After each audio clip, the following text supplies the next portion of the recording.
Hey guys, what's up? This is Mike Lascola, aka Impossible Shots, and this is your League of Legends Fantasy Minute for IEM San Jose, where we will talk some must-adds and avoids and some DraftKings prices for the upcoming IEM San Jose tournament.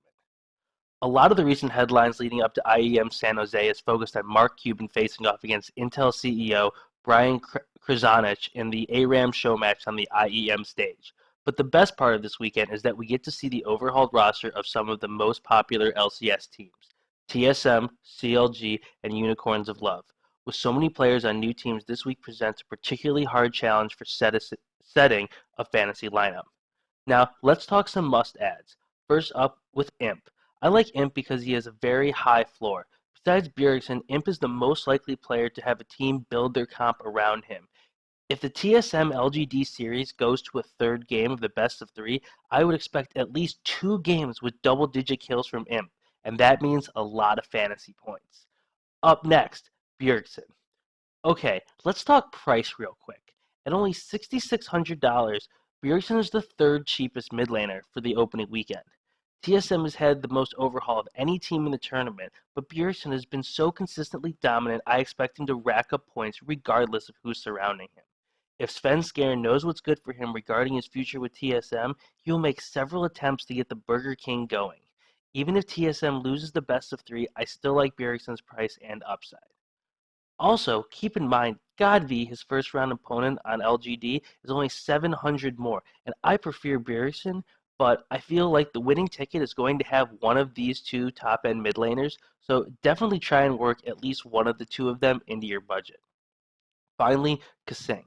I like Kasing because he's a very calculated support who excels at getting vision and moving around the map. He doesn't necessarily serve as the dive-in initiator that some of the other supports in this tournament do.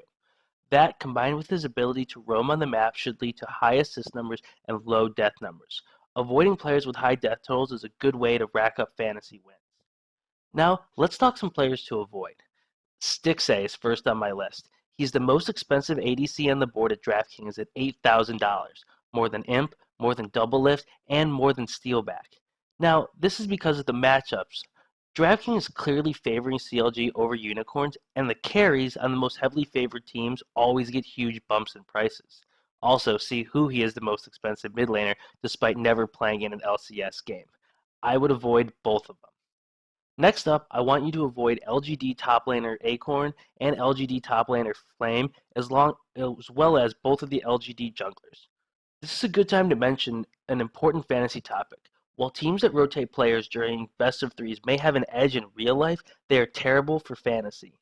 Starting Acorn and then only getting 1 game out of him this weekend would be considerably worse than, for instance, starting Vizicachi, who, even if Unicorns loses in 2 games, is still going to get twice as many games as Acorn would.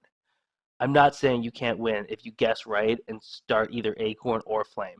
Some players in rotations are incredibly talented, like Acorn or even Faker, but in terms of your odds of winning, taking a player in a time split is not a great fantasy move. Finally, I dislike Hylissang for the same reason that I like Kasing. He loves to die. From watching him play, he does a fantastic job serving as an initiator for Unicorns, but this usually comes at the expense of his own life.